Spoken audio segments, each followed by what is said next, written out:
Throughout its turbulent history, the Democratic Republic of Congo, or the DRC, has constantly grappled with never-ending political rollercoasters, an epidemic of corruption, and a knack for ineffective administration. With a whole load of bribery, lack of new businesses, and huge unemployment, they now proudly hold the 161st position in the Corruption Perception Index out of a whopping 180 countries. With an abundance of natural resources, one would expect the DRC to be swimming in wealth and leading Africa's economic change. But the reality is quite the opposite. This country is a living, breathing example of the paradox of plenty.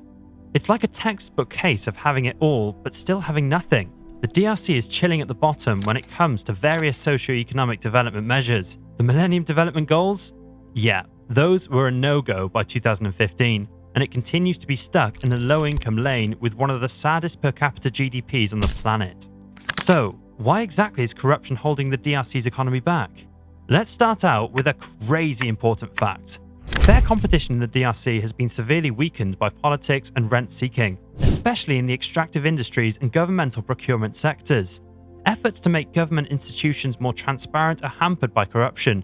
The country's economy is directly impacted by the ruling class who frequently direct economic activity to suit their own interests. The nation's anti-corruption provisions are contained in the Penal Code, which is good, but what isn't good is that due to inadequate enforcement, public servants are able to participate in corruption with full freedom. The country's informal sector has grown, which has further hampered competitiveness, and the defective institutional structure doesn't help to stop corruption. Bribery is so frequent that companies view it as standard practice when conducting business. Can you believe that 80% of the public service users had to pay a bribe? That's crazy. Now, what about businesses? Are they able to keep up with such a crazy environment? For businesses, the danger of corruption in the public services sector is extremely significant. Business licenses and permissions are cited by 25% of enterprises as a significant barrier to conducting business. Businesses expect the same treatment from officials when they ask for water or electricity connections, as half of them think that giving presents to them is a necessary element of getting things done. The same applies to firms that are just getting started. They could run into requests for bribes that are passed off as fake invoices, taxes, or other charges. The high rates of petty corruption might be linked to poor pay or underpaid employees, a lack of resources, and a weak administrative competence. In fact, investigations indicate that for many public administration workers, petty corruption frequently represents their only chance of survival. Also, land administration carries a considerable risk of corruption. When seeking for a constitution permit, nearly 6 out of 10 enterprises anticipated giving gifts to officials. The Congolese constitution recognizes property rights, a good step. But once again, they don't enforce any of these rights, resulting in widespread corruption, a weakened court, and a broken public administration. Effects of corruption on the economy of the DRC is a non-ending list. Here's another key issue. Corruption hits the natural resources sector, and the government's handling of the nation's natural resources is unclear. This is a super important sector in the DRC. The extractive industry sector is dominated by state-owned companies, and the process of giving out exploration and exploitation permits is murky and random. To the detriment of the general population and the environment, the ruling class have historically sucked off revenue from the natural resources industry. Particularly affected by widespread corruption, secretiveness and unofficial transactions are prevalent in the mining and oil industries, which have made it possible for public funds to be missed. Now that you know how corruption ruined the economy of the DRC, you must be thinking about the roots of all that. As you might think, corruption in the DRC didn't occur in the blink of an eye. The country has a long-standing tradition of corruption that goes back to 1885. Before we go on to it, if you like this video so far, please consider liking and subscribing to the channel. In fact, since the division of Africa during the Berlin Conference in 1885 and the chaos that ensued, the history of the Congo has been hit by political oppression, authoritarianism, unlawful conduct, various crimes happening with no punishment, and the fight for social justice and human dignity by the Congolese people. 80 times the size of his own kingdom and the entirety of Western Europe was amassed by King Leopold II in Belgium as personal property in Central Africa. He referred to it as the Congo Free State.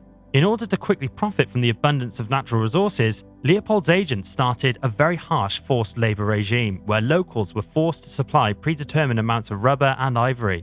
He also tried his best to benefit from the mining industry.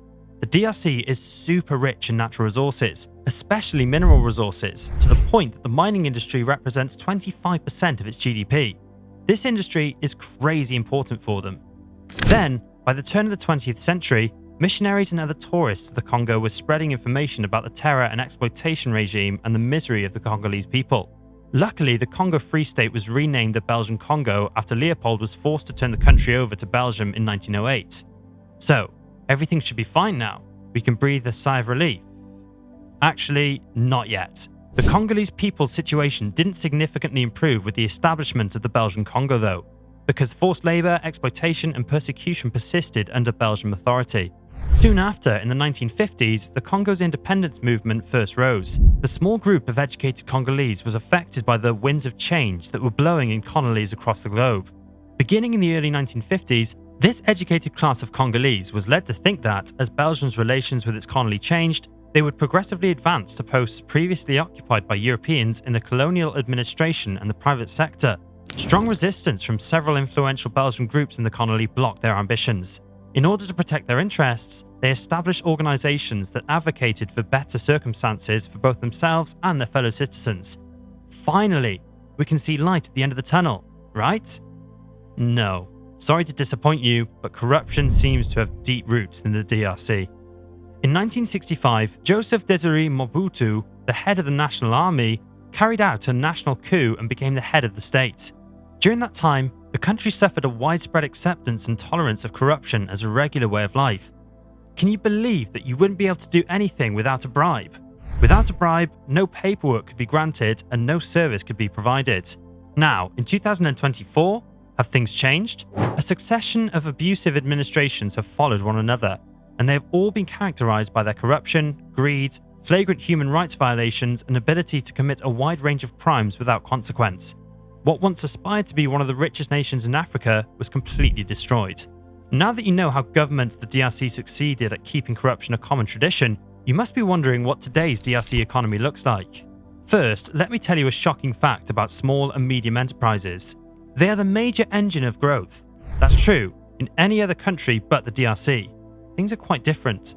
You might not believe it, but small and medium-sized enterprises haven't emerged since the war.